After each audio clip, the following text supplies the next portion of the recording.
सावन के पहले सोमवार पर तड़के 5 बजे से बुलंदशहर के मंदिरों में भक्तों की भीड़ जुटनी शुरू हो गई। मान्यता है कि सावन के सोमवार को भगवान शंकर और मां पार्वती के दर्शन कर जल चढ़ाने से हर मनोकामना पूरी होती है। इस दिन शिव भक्त व्रत भी करते हैं। खुर्जा के प्राचीन सिद्धेश्वर महादेव मंदिर के बाहर लंबी लंबी कतारें देखने को मिली। अपना नंबर आने के लिए लोग बेसब्री से इंतजार कर रहे थे। शिव भक्तों ने पूरी आस्था के साथ जलाभिषेक किया।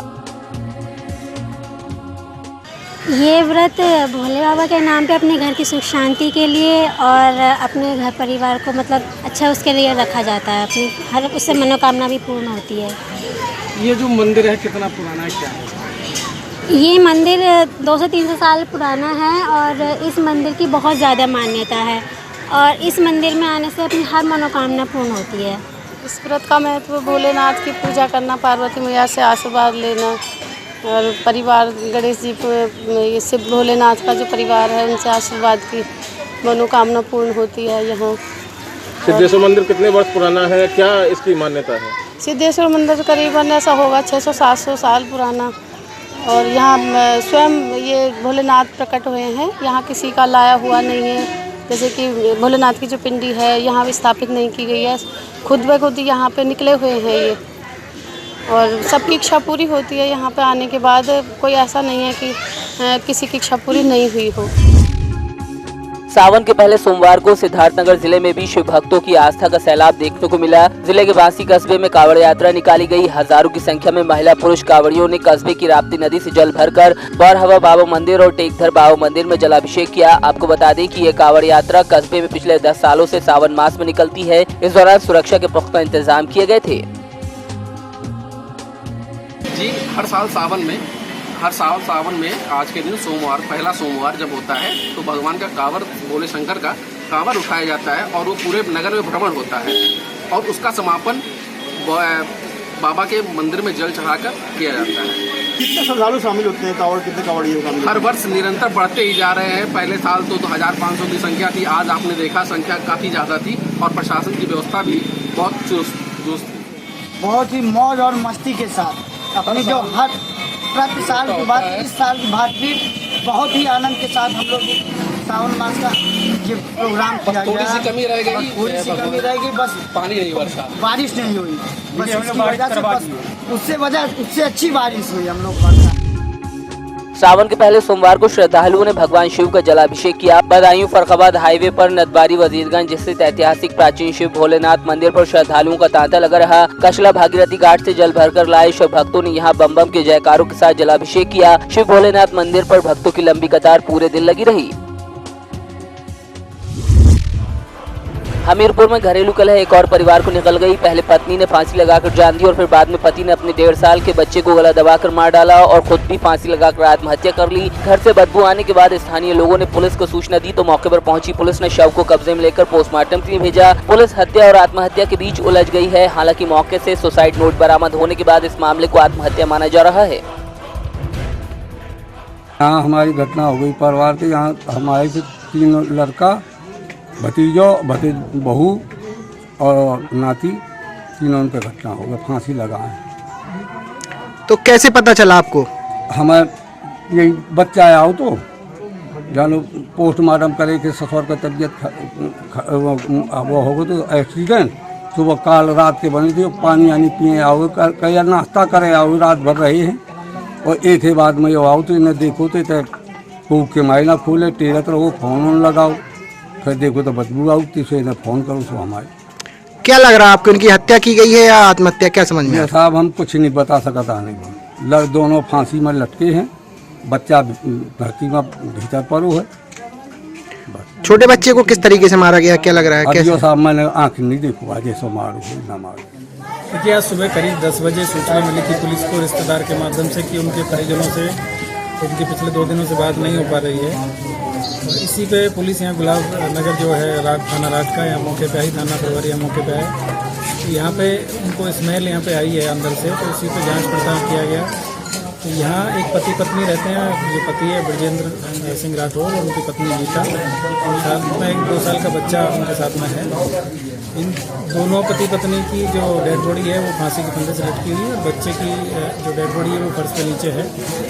प्रथम दृष्टया देखने से लग रहा है कि पति पत्नी ने आपस में विवाद हुआ है और एक सुसाइड नोट भी इसमें मिला है, जिसमें यही चीज़ नज़र आ रही है कि पति पत्नी में पहले विवाद हुआ, पहले पत्नी ने अपनी आत्महत्या की और उसके बाद में पति ने बच्चे को मार के फिर उसने भी आत्महत्या कर ली, इसमें फांसी लगाकर। पुलिस टीम यहाँ पे मौके पर, फॉरेंसिक टीम हमारी आ गई है, उनका पोस्टमार्टम कराया जा रहा है, तो आगे की विधिक कार्रवाई इसमें की। बुलंदशहर की कोतवाली सिटी के देवीपुरा सेकंड में बाइक सवार 3 बदमाशों ने गैस एजेंसी के मैनेजर से 5.5 लाख रुपए से ज्यादा की लूट को अंजाम दिया था। बदमाशों ने मैनेजर से तमंचे के बल पर लूटपाट की और फरार हो गए। भागते वक्त बदमाशों की तस्वीरें सीसीटीवी में कैद हो गई। फिलहाल पुलिस सीसीटीवी फुटेज के आधार पर बदमाशों को पकड़ने में जुटी है। 5,67,000 का, जैसे तिरुपति गैस एजेंसी का सर्वेंट है, वो संडे का, वो सैटरडे संडे का उनका कितना कलेक्ट हुई वो पैसा लेकर के बैंक में जमा करने के लिए जा रहा था। 3 लोग ऐसे मोटरसाइकिल में आकर के इनका रुक करके इनसे वो स्नैच करके गए थे।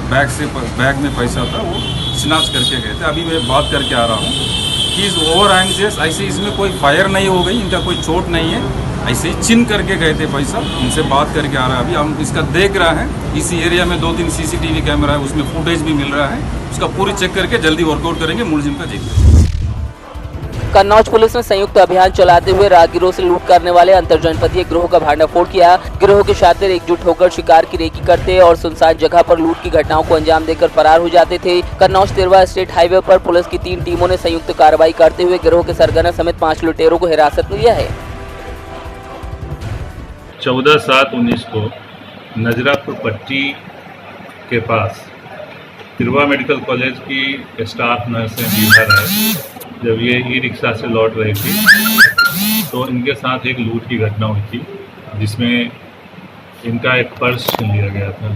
बाइक सवार बदमाशों ने घटना की थी। पर्स में इनका एक नया मोबाइल फ़ोन था जो इन्होंने परचेज किया था कन्नौज से, और पुराना मोबाइल फ़ोन था, 25,000 रुपये थे। तो उस घटना की तफ्तीश में पुलिस ने 4 अभियुक्तों को गिरफ्तार किया है। उनके पास से जो बरामदगी हुई है उसमें घटना में प्रयुक्त 2 मोटरसाइकिल है, एक तमंचा है और 6,000 रुपया कैश है और 2 अदद मोबाइल फ़ोन। और इनसे पूछताछ के आधार पे एक अभियुक्त और है जिसको कि ये लूट करने के बाद दे दिए थे, जिसका नाम शाकिर है। तो इसके पास से एक मोबाइल फ़ोन और एक तमंचा बरामद हुआ है। प्रदेश में जमीनी विवाद में आए दिन खून खराबा होने के मामले सामने आने के बाद सूबे के मुखिया योगी आदित्यनाथ ने इन मामलों को सुलझाने और दबंगों पर सख्त कार्रवाई के आदेश दिए हैं। लेकिन बागपत जिले में अभी भी दबंगों की दहशत में एक परिवार अपने घर से पलायन कर कलेक्ट्रेट में ही भूख हड़ताल पर बैठ गया। पीड़ित परिवार ने आरोपियों पर कार्रवाई नहीं होने पर आत्मदाह करने की चेतावनी दी है और डीएम बागपत को ज्ञापन देकर न्याय की गुहार लगाई। वही मामला संज्ञान में आने पर डीएम बागपत ने थाना पुलिस को कार्रवाई के आदेश दिए हैं। ये इसलिए बैठे जी, हमारे बीच की दीवार जो साझे की है और वे हमारी ज़मीन पे कब्जा कर रहे हैं और दबंग आदमी है, 100 आदमी का उनका कुनबा है जी। तो हम अकेले आदमी हैं, हम 5-4 आदमी हैं जी। हमें गोली की धमकी देते हैं और डराते हैं, हमारी बीरबानी को भी पीछे डराते हैं। हम बाहर जाते हैं मतलब अपने मजदूरी पे, तो ये पीछे इन्हें बीरबानी को तंग करते हैं, गोली मारेंगे वो करेंगे और उस पर कब्जा जमा रहे जी हमारी ज़मीन पर। और हम जब तक बैठेंगे, जब तक हम भूख हड़ताल पे बैठेंगे, जब तक हमें न्याय नहीं मिलेगा, चाहे हमें 1 महीना हो जाओ जी। प्रशासनिक अधिकारी क्या आश्वासन दे रहे हैं आपको? वे तो कोई सुनाई नहीं कर रहे, हमारी कोई भी सुनाई नहीं कर रहा। न्याय नहीं मिला तो क्या करोगे आप? हम न्याय नहीं मिला जी, हम तो भूख हड़ताल पे बैठ जाएंगे, आत्महत्या भी कर लेंगे जी हम तो। मामला ये है कि जी हमारी एक दीवार थी जी पुरानी, वो बाप दादाओं की निकली हुई है, वो साझे की दीवार थी। वो 50 साल पुरानी दीवार है, 50-60 साल पुरानी दीवार है। तो उसमें है नहीं, जो हमारे पड़ोसी है वे दबंग आदमी हैं, उनका 100-150 आदमियों का ग्रुप है, पूरा परिवार है 100-150 आदमियों का। तो वे आके हमें धमकी देते हैं, मारते हैं। और वो जो दीवार थी ना वो ढाक है हमारी साझे की दीवार, और उस पर अपनी नई दीवार चिन दी हमारी जगह में, कोई और हमारी जगह और ले ली उसी दीवार में अपनी तरफ लड़ा ली और दीवार। और हम कहते हैं कि भाई हमारी जगह छोड़ो, तो वे छोड़ते नहीं और दबंगाईते हैं, वहाँ में पीटते हैं, मारते हैं, घर पे आकर गाली गलौज करते हैं, बुंडी बुंडी कहते हैं हमारी औरतों को, हमारे माँ बाप को काटते गोली की भी धमकी देते हैं। हमने शासन प्रशासन से भी इसकी शिकायत की, जिलाधिकारी, उप जिलाधिकारी से, एसपी, और ये फैक्स भी भेजी है हमने योगी के पास जी, और कमिश्नर के पास भी, गृह मंत्री के पास भी, मानव आयोग के पास भी, लेकिन हमारी कोई भी कहीं भी सुनवाई नहीं हुई जी। शासन प्रशासन हमारा कोई भी सुनवाई नहीं कर रहा जी। ये देखिए, मैं 1:30 बजे तक, 9 बजे से 1:30 बजे तक आम जनता की सुनवाई की। 1:30 बजे से मैं कोर्ट में बैठ गई हूँ, तो अभी मैं कोर्ट से निकली हूँ तो ये परिवार हमसे मिला है और मैंने CO रमाला, SO छपरौली को आदेश दिए हैं कि अगर ज्वाइंट दोनों की संयुक्त दीवार है तो दूसरा जो विपक्षी है वो पूरी दीवार पे कब्जा ना करे, ताकि इनका कहना है कि वो दीवार पूरी पे कब्जा कर रहा है, गिरा दे रहा है, इसलिए इनका मकान गिरने की आशंका है। तो अभी मैंने SHO छपरौली को टेलीफोन से भी निर्देश दिए हैं कि तुरंत टीम मौके पर भेजे और देखे कि इनका मकान ना गिरने पाए, और आख्या मांगी है 5 दिन के अंदर। बागपत की खेकड़ा थाना पुलिस के हाथ एक बड़ी कामयाबी लगी है, जहां पुलिस ने 2 दिन पहले रिटायर्ड फौजी की ईंट से पीट कर हत्या की वारदात का खुलासा किया। हत्या के मुख्य आरोपी युवक को गिरफ्तार कर जेल भेज दिया गया। बताया जा रहा है कि शराब पीने के विवाद में वारदात को अंजाम दिया गया था, क्योंकि मृतक आरोपी को शराब पीने से मना करता था। फिलहाल पुलिस ने हत्या के आरोपी को गिरफ्तार कर हत्या में इस्तेमाल ईंट बरामद कर ली है। अमृतसर में वाल्मीकि समाज के राष्ट्रीय प्रधान वीर नक्षत्र नाथ ने अपने समर्थकों और शेड्यूल कास्ट की सभी यूनियन के साथ नेशनल हाईवे पर रोड मार्च और धरना प्रदर्शन किया। पत्रकारों से बातचीत करते हुए राष्ट्रीय प्रधान विश्वनाथ ने बताया कि 23-24 जून को उनके और उनके साथियों के साथ जिला तरन में डिप्टी कमिश्नर के दफ्तर में मारपीट की गई थी, जिसका वीडियो भी रिकॉर्ड हुआ था। मारकुटाई करने वाला कोई और नहीं बल्कि कांग्रेस पार्टी के सोनू सरपंच और मोनू है। आरोप है कि 1 महीने बाद भी पुलिस ने आरोपियों पर कार्रवाई नहीं की, लिहाजा प्रदर्शन को मजबूर होना पड़ा।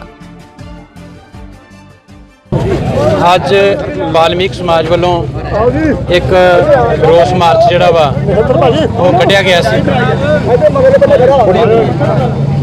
ਰੋਸ ਮਾਰਚ ਕੱਢਿਆ ਗਿਆ ਸੀ ਜਿਨ੍ਹਾਂ ਨੇ ਇਹ 'ਚ ਕਾਲ ਦਿੱਤੀ ਸੀ ਵੀ ਅਸੀਂ ਰੋਡ ਬਲੌਕ ਕਰਨ ਦੀ, ਜਿਨ੍ਹਾਂ ਨੇ ਸਾਡੀ ਇਹਨਾਂ ਨਾਲ ਸਾਡੀ ਗੱਲਬਾਤ ਹੋਈ, ਜਿਨ੍ਹਾਂ ਨੇ ਸਾਡੇ ਨਾਲ ਸਹਿਮਤੀ ਜ਼ਾਹਰ ਕਰਦੇ ਹੋਏ ਜੋ ਤਰਨਤਾਰਨ DC ਦਫ਼ਤਰ ਕੋਈ ਘਟਨਾ ਵਾਪਰੀ ਆ ਉਹਦੇ ਸਬੰਧ ਦੇ ਵਿੱਚ ਇਹਨਾਂ ਨੇ ਮੰਗ ਪੱਤਰ ਸੀ ਕਿ ਸਾਨੂੰ ਇਸ ਸਬੰਧ 'ਚ DGP ਸਾਹਿਬ ਨੂੰ ਮਿਲਦਾ ਜਿਹੜਾ ਵਾ ਉਹ ਸਮਾਂ ਜਿਹੜਾ ਵਾ ਦਿੱਤਾ ਜਾਵੇ। ਜੋ ਅਸੀਂ ਇਹਨਾਂ ਨੂੰ ਵਿਸ਼ਵਾਸਨ ਦਿੱਤਾ ਕਿ ਅਸੀਂ ਸੀਨੀਅਰ ਅਫਸਰਾਂ ਨਾਲ ਗੱਲ ਕਰਕੇ 10 ਦਿਨ ਦੇ ਵਿੱਚ DGP ਸਾਹਿਬ ਦੇ ਦਫ਼ਤਰ ਤੋਂ ਟਾਈਮ ਲੈ ਕੇ ਇਹਨਾਂ ਦਾ ਇੱਕ ਵਫਦ ਜਿਹੜਾ ਵਾ ਉੱਥੇ ਉਹਨਾਂ ਨੂੰ ਮਿਲਾ ਦਿੱਤਾ ਜਾਊ, ਤਾਂ ਜੋ ਇਹ ਆਪਣੀ ਇੰਡੀਪੈਂਡੈਂਟ ਜਿੱਥੇ ਵੀ ਚਾਹਣ ਉਸ ਕੇਸ ਦੀ ਇਨਕੁਆਇਰੀ ਪੜਤਾਲ ਜਿੱਥੋਂ ਵੀ ਮਰਜ਼ੀ ਜਿਸ ਵੀ ਏਜੰਸੀ ਤੋਂ ਕਰਾਉਣੀ ਚਾਹਣ ਇਹ ਕਰਾ ਸਕਣ। ਇਹਨਾਂ ਨੇ ਸਾਡੇ ਇਸ ਗੱਲ ਨੂੰ ਨਾਲ ਸਹਿਮਤ ਹੋਏ ਨੇ ਔਰ ਇਹਨਾਂ ਨੇ ਜਿਹੜਾ ਵਾ ਸਾਡਾ ਜਿਹੜੇ ਲੋਕਲ ਮਸਲੇ ਆ ਅੰਮ੍ਰਿਤਸਰ ਦਿਹਾਤੀ ਦੇ ਉਹਨਾਂ ਦੀ ਮੈਂ ਬਤੌਰ SP ਇਨਵੈਸਟੀਗੇਸ਼ਨ ਜ਼ਿੰਮੇਵਾਰੀ ਲੈ ਲਈ ਆ, ਅਤੇ ਜਿਹੜੇ ਸਿਟੀ ਦੇ ਸੀ ਉਹ ਸਾਡੇ ADCP ਵਾਲੀਆ ਸਾਹਿਬ ਨੇ ਉਹਨਾਂ ਨੇ ਜ਼ਿੰਮੇਵਾਰੀ ਲਈ ਆ ਕਿ ਉਹ ਲੋਕਲ ਮਸਲੇ ਜਿਹੜੇ ਆ ਯੋਗ ਨੇ, ਜਾਇਜ਼ ਨੇ, ਉਹਨਾਂ ਨੂੰ ਹੱਲ ਕਰ ਦਿੱਤਾ ਜਾਊਗਾ। ਉਹਨਾਂ ਤੇ ਜੋ ਵੀ ਕਾਰਵਾਈ ਬਣਦੀ ਉਹ ਕਰ ਦਿੱਤੀ ਜਾਏਗੀ।